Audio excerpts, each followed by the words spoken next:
ప్రియమైన బిడ్డలారా, ప్రభువైన యేసుక్రీస్తు వారి నామములో మీ అందరికీ నా హృదయపూర్వకమైన వందనాలు చెల్లిస్తున్నాను.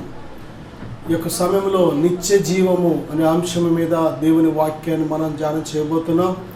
మరి దేవుని వాక్యానికి వెళ్ళే ముందుగా చిన్న ప్రార్థన చేసుకుందాం. పరిశుద్ధుడా, ఘనమైన తండ్రి, మహోన్నతుడా, మహాగణుడా, మాట్లాడే దైవమా, ఇదిగో మాతో మాట్లాడండి ప్రభువా. వినే చెవి, గ్రహించే హృదయం మాకు దయచేయండి.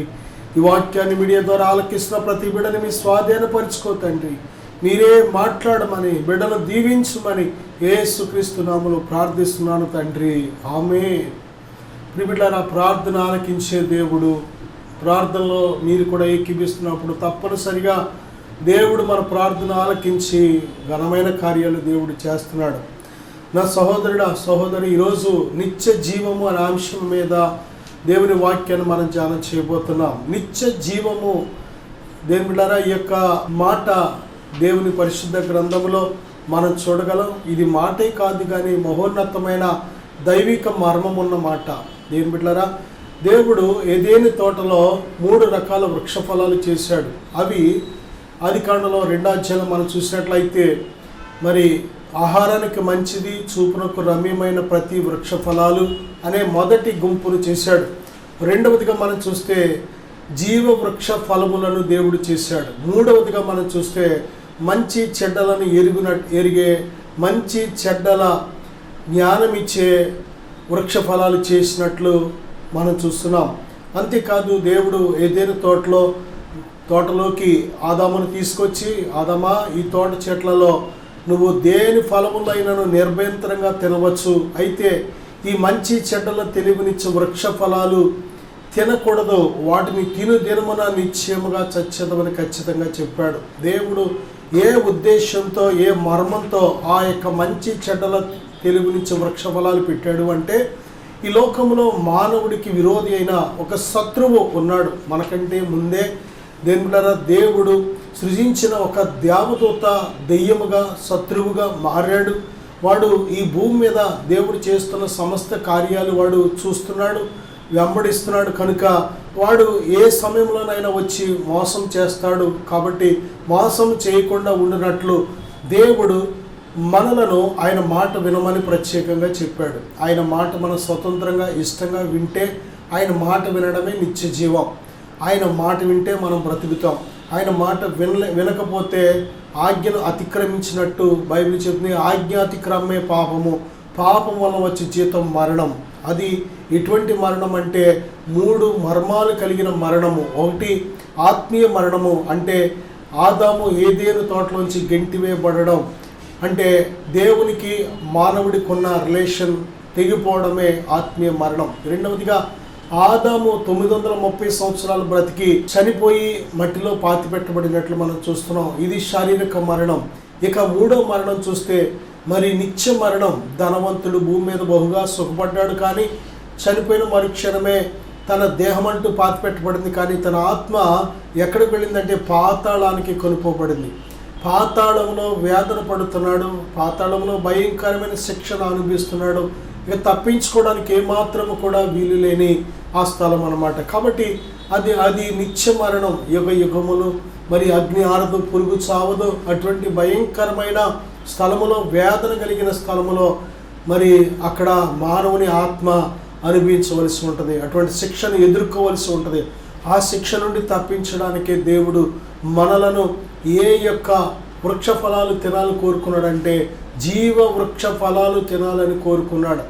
దేవుడు తినవద్దు అన్న ఫలాలు తినకుండా దేవుడు తినవచ్చు అనే ఫలాలు మనం తిన్నట్లయితే, ఆదికాండం 4వ అధ్యాయం మనం చూస్తే, ఒకవేళ తమ చెయ్యి చాపి జీవ వృక్ష ఫలములను కూడా తీసుకొని నిరంతరము జీవించుదురేమో అని దేవుడు ఏ తోటను సేద్యం చేయడానికి ఆదామును దేవుడు పుట్టించాడో ఆ తోటను సేద్యపరచినట్లు, ఏ నేలను సేద్యపరచడానికి మానవుని దేవుడు సృష్టించాడో ఆ నేలను సేద్యపరచడానికి ఏదేని తోటలోంచి బయటికి పంపివేసినట్లు మనం చూస్తున్నాం. నిజమే, దేవుని బిడ్డలారా, బయట సేద్యం చేసుకున్నా, బయట ఎటువంటి మరి ఫలాలు ఆహారాన్ని సంపాదించుకోవడానికి వెళ్ళినా, ఆ జీవవృక్ష ఫలాలు కలిగిన ఆ ఏదేని తోటలో మరి ఏముందంటే జీవ వృక్ష ఫలం ఉంది, దేవునితో సహవాసం ఉంది, దేవునితో చక్కటి ఆనందం, దేవునితో గొప్ప సంబంధం, దేవునితో గొప్ప సంతోషంగా గడిపే ఆ జీవితం ఆదాము కోసం దాచిపెట్టాడు. కానీ దేవుని మాట వినకపోవడం వల్ల ఈ యొక్క దుష్పరిణామాలు అన్నీ కూడా చోటు చేసుకున్నాయి. ఆదాము ఎప్పుడైతే దేవుని మాట వినలేదో, దేవుని మాట ధిక్కరించినందుకు ఎన్ని రకాల ప్రతిఫలాలు అంటే నేల శపించబడింది, దేనికైనా స్త్రీ శపించబడింది, పురుషుడు శపించబడ్డాడు. అంతేకాదు మరి సర్పము శపించబడింది. నా సహోదరుడా, సహోదరి, అదే జీవ వృక్ష ఫలాలు ఇదిగో నీకు మళ్ళీ నేను అవకాశం ఇస్తానని దేవుడు వాగ్దానం చేశాడు. ఏంటి అంటే నీ సంతానమునకును స్త్రీ సంతానమునకు వైరము కలుగజేసేదనని. అక్కడ స్త్రీ సంతానము అంటే ప్రభువైన యేసుక్రీస్తునందు విశ్వాసం ఉంచిన వారందరూ దేవుని పిల్లల అధికారము ఇచ్చాడు దేవుడు. ఆ సంతానం ఎవరు అంటే దేవుని పిల్లమైన మనము. నీ సంతానం అంటే సర్పము అంటే దేని బిడ్డలారా, ఎవరైతే ఆ యొక్క సర్ప స్వభావం కలిగి మరి జీవిస్తారో, ఎవరైతే మరి దేని బిడ్డలారా దేవుని యందు భయభక్తులు లేకుండా జీవిస్తారో, ఎవరైతే దేవుని మీద తిరుగుబాటు చేసి జీవిస్తారో వారందరూ కూడా సర్ప స్వభావం కలిగి ఉంటారు. కనుక సర్ప సంతానానికి నీ సంతానానికి వైరము కలుగజేస్తానని దేవుడు ముందుగానే చెప్పాడు. ఆ విధంగానే ఈరోజు జరుగుతుంది. దేని బిడ్డలారా, మరి ప్రభువైన యేసుక్రీస్తు వారు చెప్తున్నారు కదా, నేను భూమి మీదకి సమాధానం పంపవచ్చునని మీరు తలంచవద్దు, ఖడ్గమునే కానీ సమాధానం కలుగు చేయడానికి నేను రాలేదు. ఎందుకంటే ఒక మనిషిని ఇంటి వారే అతనికి శత్రువులగుదురు.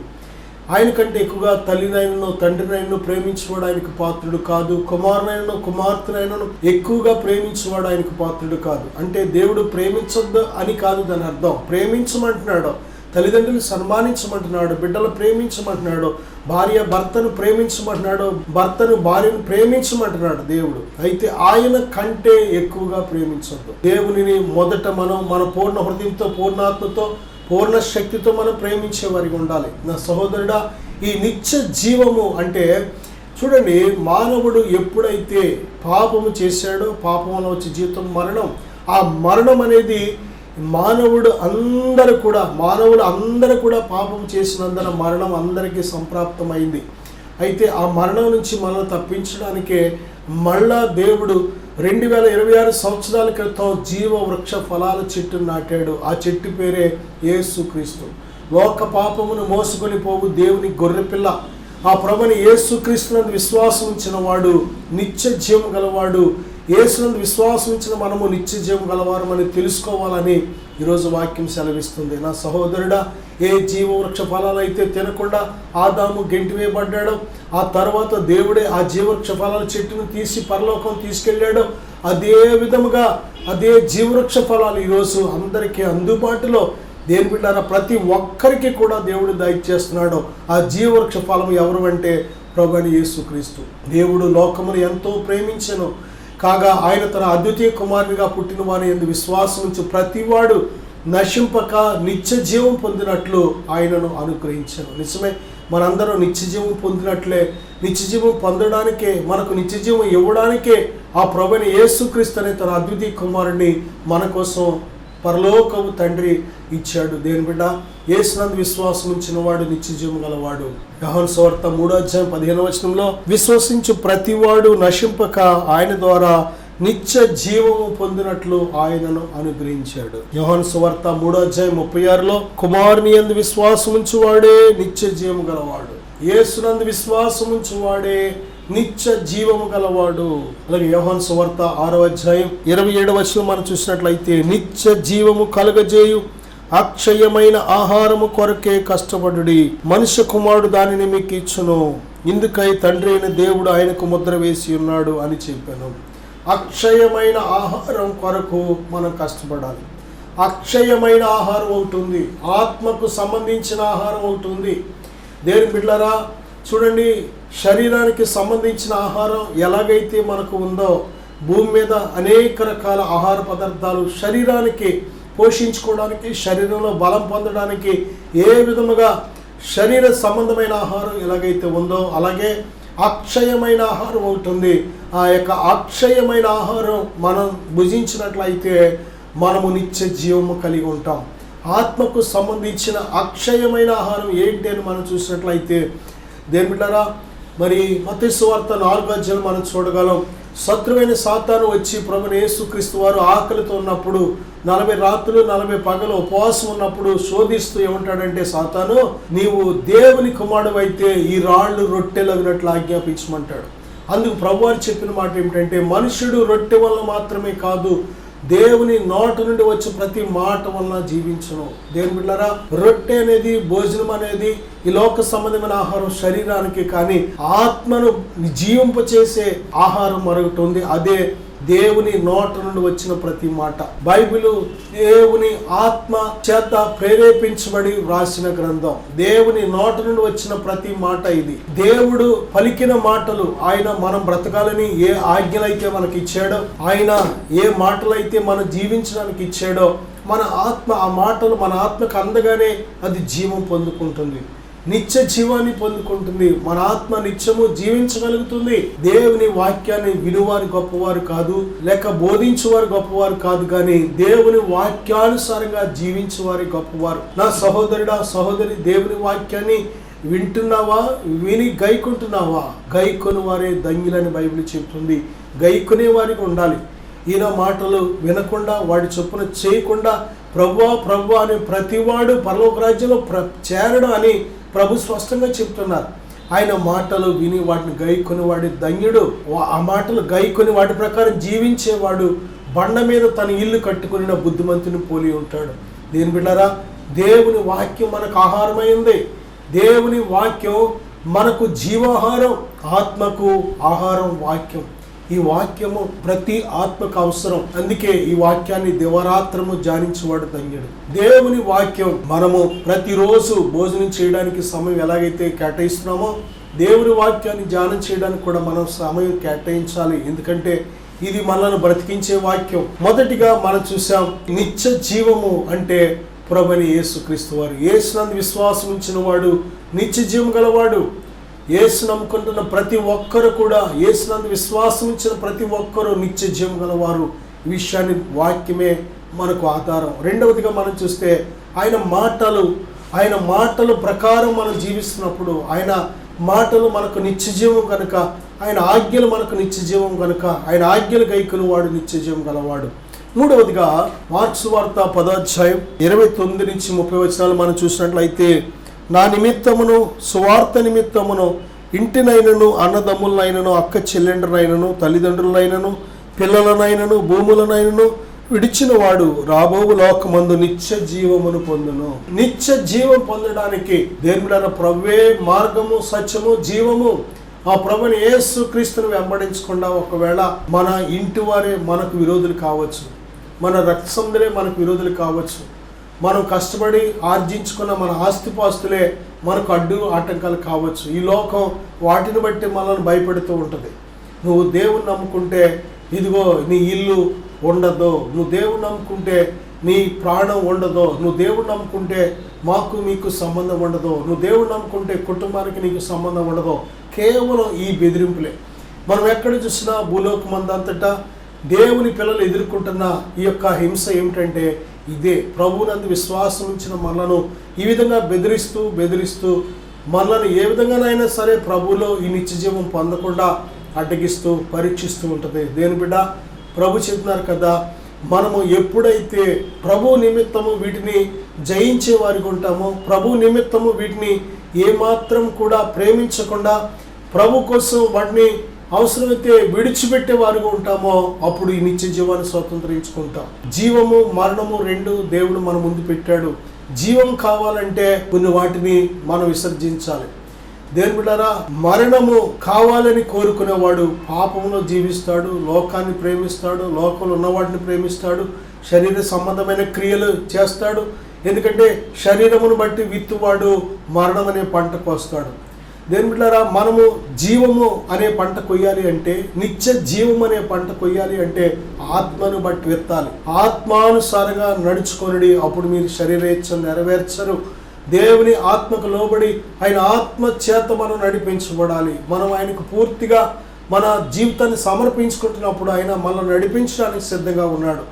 నా సహోదరుడా, ఆత్మానుసారమైన జీవితమే నిత్య జీవాన్ని కలుగు చేస్తుంది అనే విషయాన్ని మనం జ్ఞాపకం ఉంచుకోవాలి. అలాగే యోహాను సువార్త 6:54 మనం చూసినట్లయితే, నా శరీరము తిని నా రక్తము త్రాగువాడే నిత్య జీవం గలవాడు, అంచె దినమున నేను వానిని లేపొదును.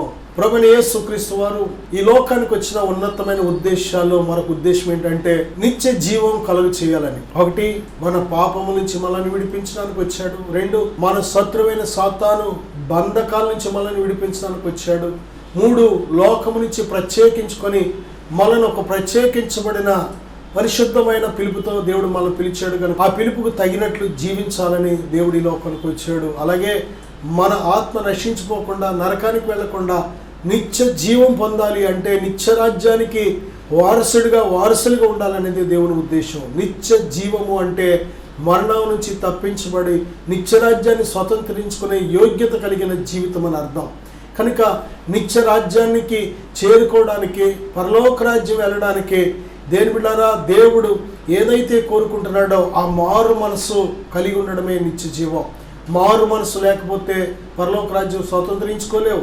బైబిల్ చెబుతుంది, ప్రభువైన యేసుక్రీస్తు వారు మత్తయి సువార్తలో ఆయన సువార్త ప్రారంభం నుంచి కూడా ఆయన బోధిస్తూ వచ్చారు. పరలోక రాజ్యము సమీపించి ఉన్నది, మారు మనసు పొందండి. పరలోక రాజ్యమే నిత్య జీవం. ఆ నిత్య రాజ్యంలో మన ఆత్మ నిత్యము జీవించాలి అంటే, ప్రభుతో నిత్య మహిమలో మనం ఉండడానికి యోగ్యులుగా ఉండాలి అంటే దేని బిడ్డారు, ఇక్కడ ప్రభు చెప్తున్నారు కదా, నా శరీరము తిని నా రక్తము త్రాగువాడే నిత్య జీవం గలవాడు. నిజమే, ప్రభువైన యేసుక్రీస్తు వారి శరీరంలో రక్తంలో ఎప్పుడు పాలు పంపులు పొందుతాం మనం? నిజమే, ప్రభువైన యేసుక్రీస్తు వారి నామంలో మనం ఎప్పుడైతే రక్షణ పొందుతామో, ఒకడు నీటి మూలముగాను ఆత్మ మూలముగాను జన్మించినప్పుడు ఆ వ్యక్తి ప్రభువైన యేసుక్రీస్తు వారి నామంలో మరి ఆయన శరీరము ఆయన రక్తము తిని పానం చేయడానికి యోగ్యుడిగా ఉన్నాడు. ఆయన శరీరం రక్తంలో పానం చేయడానికి తినడానికి యోగ్యత లేకుండా కానీ మనం తీసుకున్నట్లయితే, మరి ఇస్కరియోతు యూదా యోగ్యత లేకుండా తీసుకున్నాడు. అంటే తను చేసిన దొంగతనాన్ని గురించి ఏమాత్రం పశ్చాత్తాపడకుండా, సాతాను పెట్టిన ఆలోచన గురించి ఏమాత్రం కూడా మరి తెలుసుకోకుండా ఏం చేశాడు అంటే, ప్రభువైన యేసుక్రీస్తు వారి శరీరంలో రక్తంలో పాలు పంపులు పొందాడు. వెంటనే అపవాది వారిలో ప్రవేశించి ప్రభువుని ఎలాగ అప్పగించాలనే ఆలోచనతో బయటకు వెళ్ళిపోయాడు. దేని బిడ్డలారా, నిజమే, ప్రభు యొక్క శరీరం అని రక్తం అని వివేచింపకుండా తీసుకుంటే లేని పని శోధన మనం తెచ్చుకుంటాం, అనారోగ్యాలు తెచ్చుకుంటాం. ఇందు నిమిత్తమే చాలామంది మరి రోగులు నిద్రించుచున్నారని కూడా బైబిల్ చెప్తుంది. దేవునితో ఆటలాడుకోవడం అనేది చాలా ప్రమాదకరం. మనం బంతితో ఆడుకోవచ్చు, బ్యాట్తో ఆడుకోవచ్చు, జంతువులతో ఆడుకోవచ్చు, వేటితోనైనా వస్తువులతో ఆడుకోవచ్చేమో, కానీ దేని బిడ్డారా, దేవునితో ఆడుకోవడం అనేది చాలా ప్రమాదకరం. చాలామంది అంటూ ఉంటారు కదా, నిప్పులతో ఆడుకుంటే కాలుతుంది, మనుషులతో ఆడుకుంటే ప్రమాదమే. అంతకంటే దేని బిడ్డారా, దేవునితో ఆడుకోవడం అంటే అది చాలా చాలా ప్రమాదకరమైన విషయం. అది దేవునితో ఆటలాడుకోకూడదు. దేవునిని ప్రేమించి తన ప్రాణమిచ్చి నేను కొన్నాడు కదా, తన రక్తాన్ని చిందించాడు కదా, ఆయన నీకోసం ఎంతో శ్రమను అనుభవించాడు కదా, ఇవన్నీ తెలిసి రక్షణ పొంది మళ్ళీ నువ్వు పాపం వైపు వెళుతున్నావు అంటే, మళ్ళీ నువ్వు అవిధేయత వైపు, భక్తిహీనత వైపు వెనుకకు నువ్వు తిరుగుతున్నావు అంటే అది ఎంతగా ప్రభుని అవమానపరుస్తున్నావు, సిలివేస్తున్నావు. నా సహోదరుడా, సహోదరి, నిజమే, ఈరోజు ఎంతోమంది వెనుదిరిగే మనసుతో ప్రభు యొక్క శరీరంలో రక్తంలో పాలు పంపులు పొందుతూ ఉంటారు. కనుకనే గొప్ప శిక్షలు తెచ్చుకుంటూ ఉంటారు. మరి దేని బిడ్డలారా, సమయం ఉన్నప్పుడే మనం ఏం చేయాలంటే పశ్చాత్తాపడాలి, విడిచిపెట్టేయాలి. దేవునికి ఆయాసకరమైన, అవిధేయకరమైన ఏ స్థితి ఉన్నా సరే వాటిని విడిచిపెట్టి దేవునికి లోబడుతున్నప్పుడే ఈ నిత్య జీవాన్ని మనం కలిగి ఉంటాం. ప్రభువైన యేసుక్రీస్తు వారి శరీరంలో రక్తంలో ఇంకా పాలు పంపులు పొందకుండా చూద్దాంలే, తర్వాత జనవరికి చూద్దాం, డిసెంబర్కు చూద్దాం అనుకుంటూ కాలక్షేపం చేసినట్లయితే విలువైన దేవునితో సహవాసం చేసే విలువైన జీవిత ఆయుష్కాలం తరిగిపోతుంది. మర్చిపోవద్దు. విలువైన సమయం దాటిపోయిన తర్వాత దేని బిడ్డలారా, మరి నువ్వు చేసేది ఏమీ ఉండదు. కానీ ఇక మనము పోగొట్టుకున్న ఆశీర్వాదాలు అన్నీ పోగొట్టుకున్న తర్వాత ఇక చేయడానికి ఏమీ ఉండదు. కనుక సమయం ఉన్నప్పుడే నీ ఇంటిని అంటే నీ జీవితాన్ని చక్కబెట్టుకో. నీ దేవునికి ఆయాసకరమైన ఏదైనా ఉంటే విడిచిపెట్టే ఈ నిత్య జీవాన్ని కలుగు చేసే ప్రభువైన యేసుక్రీస్తు వారి శరీరం రక్తం పొందడానికి ఉన్నపడంగా సిద్ధపడు. రోమపత్రిక 2:7 మనం చూస్తే, సత్క్రియలు ఓపికగా చేయుచు మహిమను ఘనతను అక్షయతను వెదుకు వారికి నిత్య జీవమునిచ్చును. సత్క్రియలు ఓపికగా చేయాలి. నిజమే, మంచి క్రియలు చేయాలి అంటే అన్ని వేళలో సాధ్యం కాదు. నా సహోదరుడా, సహోదరి, మంచితనం చూపించాలి, మంచి క్రియలు చేయాలి అంటే దేవుని ఆత్మ సహాయం లేకపోతే ఇది సాధ్యం కాదు. కనుక ఎల్లప్పుడూ కూడా దేవుని యొక్క ప్రేమను ధరించుకొని దేవుని క్రియలు ఓపికతో మనం చేసేవారికి ఉండాలి. అంతేకాదు ఘనతను, మహిమను, అక్షయతను వెదికేవారికి ఉండాలి. మనుషులిచ్చే మహిమను వెతికితే దేవుడిచ్చే మహిమను పొందలేవు. మనుషులిచ్చే మెప్పు, ఘనత కోసం బ్రతికితే దేవుడిచ్చే ఘనతను, మెప్పును పొందలేవు. కనుక దేవుని బిడ్డలారా, ఈ యొక్క క్షయమైన ఆహారం కోసం ప్రయాసపడి కష్టపడుతూ మునిగిపోతుంటే అక్షయమైన ఆహారం కోసం కష్టపడలేవు. కనుక అక్షయమైన, ఘనత కలిగిన, మెప్పు కలిగిన, మహిమ కలిగిన వాటిని వెతికే బిడ్డగా ఉండాలి. నా సహోదరుడా, నువ్వు ఎప్పుడైతే ప్రభు కోసం అటువంటి మంచి క్రియలు, దేవుడు ఏ విధంగా ఆయన మేలు చేయొచ్చు, అపవాది చేత పీడించబడిన వారిని విడిపిస్తూ ఏ విధముగా మరి మేలు చేస్తూ మనకు ఒక మాదిరి చూపించారో, దేవుని పిల్లమైన మనం కూడా మంచి క్రియలు చేసేవారికి ఉండాలి. ఇతరులకు మేలు చేసేవారికి ఉండాలి. బంధకాలు ఉన్న వారిని విడిపించేవారికి ఉండాలి. దేవుని బిడ్డలారా, మనము చేయగలిగిన ఏ స్థితిలో దేవుడు మనల్ని పెట్టాడో ఆ స్థితిలో దేవుని బిడ్డలారా మనము ఏమి చేయగలమో అది ఇతరులకు మేలు చేసేవారికి మనం ఉంటున్నప్పుడు ఈ నిత్య జీవాన్ని మనం స్వతంత్రించుకుంటున్నాం. కనుక దేవుని బిడ్డ, ఈ గొప్ప ఉన్నతమైన ఒకే ఒక్క జీవితం, మరి యొక్క జన్మ లేదు, మరి యొక్క జీవితం లేదు. ప్రతి మనిషికి కూడా దేవుడు ఒక్క జీవితాన్ని ఇచ్చాడు. ఒక్క జీవితాన్ని, ఈ జీవితాన్ని ఒకవేళ ఇప్పటి వరకు చంద్రబందరగా చేసుకున్నావా నా సహోదరుడా, సహోదరి, ఇప్పుడైనా సరే మించిపోయింది లేదు. ఇక మిగిలిన కాలమైన దేవుని కోసం బ్రతకడానికి ఓ తీర్మానం తీసుకో. చిన్న ప్రార్థన చేద్దాం, విశ్వాసంతో ఏకీవిద్దాం. పరిశుద్ధుడా, ఘనమైన తండ్రి, ఇదిగో నాయన, నిత్య జీవము కలుగజేయ వాటిని మేము కొన్ని మాటలు ఆలకించాం. ప్రభువా, ఇదిగో మీరొక్కరే నిత్య జీవం ఇచ్చేవారు. మిమ్మలను విశ్వసించిన వారందరూ నిత్య జీవం కలిగిన వారిని సెలవిచ్చావు నాయన. అలాగే నిత్య జీవం కలుగజేసే ఆహారం మీ వాక్యమని సెలవిచ్చావు నాయన. మనుషుడు రొట్టె వల్ల మాత్రమే కాదు కానీ మీ నోట నుండి వచ్చిన ప్రతి మాటను బట్టి జీవిస్తాడు కనుక ఆ మాటల ప్రకారం జీవిస్తాము. కనుక దివారాత్రం ఆ మాటలు ధ్యానించి లోబడి జీవించుటకు సహాయం దయచేయండి. అలాగే తండ్రి, మీ శరీరము తిని మీ రక్తము త్రాగువాడే నిత్య జీవం గలవాడన్నావు. అలాగే మీ ఆజ్ఞలు గైకొని వాడు నిత్య జీవం గలవాడన్నావు తండ్రి. అలాగే నాయన, సత్క్రియలు ఓపికగా చేయొచ్చు, మహిమ, ఘనతను, అక్షయతను వెదికవాడికి నిత్య జీవం ఇస్తాను వాగ్దానం చేశావు తండ్రి. ఈ నిత్య జీవాన్ని కలుగు చేసి ఉన్నతమైన మాటలు నీ బిడ్డలు విన్న ప్రతి ఒక్కరు వారి హృదయాల్లో భద్రపరుచుకొని నాయన ఆ నిత్య జీవం కలిగి ఉండేటకు సహాయం దయచేయండి నాయన. మీ రాకడెప్పుడో మా పోకడెప్పుడో తెలీదు. కొంతసేపు కనబడంతలో మాయమైపోయే ఆవిరి వంటి వారం కనుక ఈ సత్యాన్ని తెలుసుకొని మీ నిత్య జీవాన్ని పొందుకొని ఉన్నపడంగా ఈ మార్గంలో సాగుటకు సహాయం దయచేయమని యేసుక్రీస్తు వారి నామములో అడుగుచున్నాను తండ్రి. ఆమేన్. God bless you. దయచేసి ఇద్దరు ఆడవాళ్ళు ఉండండి, ఇద్దరు మామూలు ఉండండి, కట్టుకునే వాళ్ళు అంతే. Thank you Jesus.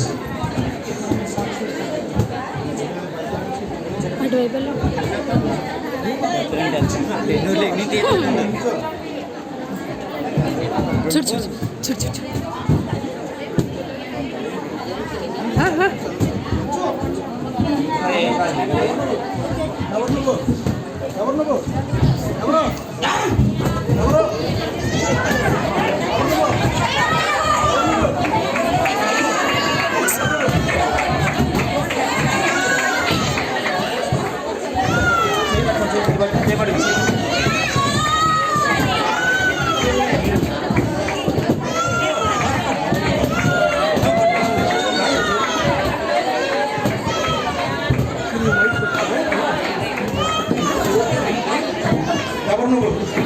ఎవరు నువ్వు?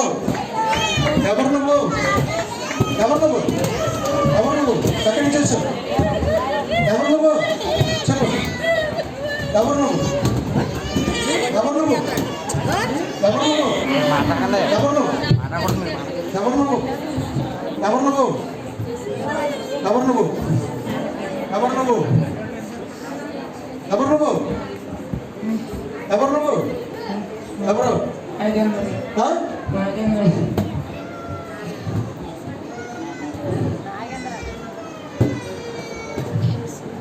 నువ్వు నేర్పించాడా? ఏముందా ఇంకా నీలో?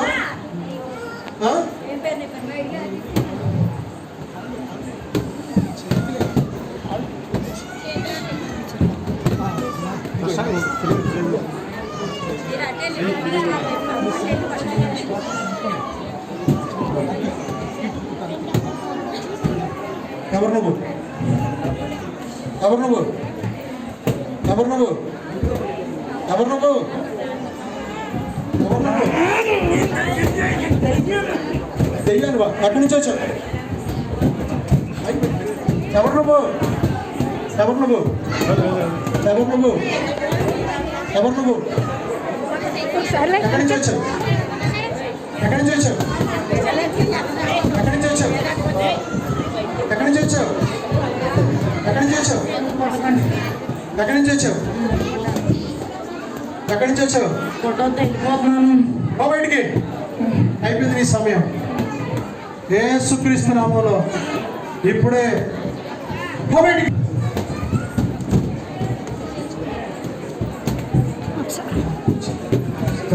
వందనాలు చెప్పేసరికి హల్లెలూయా. ఎన్నో సంవత్సరాల నుంచి త్రాగుడికి భారం చేసేసింది, కుటుంబాన్ని ఏడిపించింది దెయ్యం. ఈరోజుతో దేవుడు నీకు విడుదల ఇచ్చాడు. Thank you lord. వందనాలు చెప్పేసరికి వందనాలు చెప్పా. హల్లెలూయా హల్లెలూయా.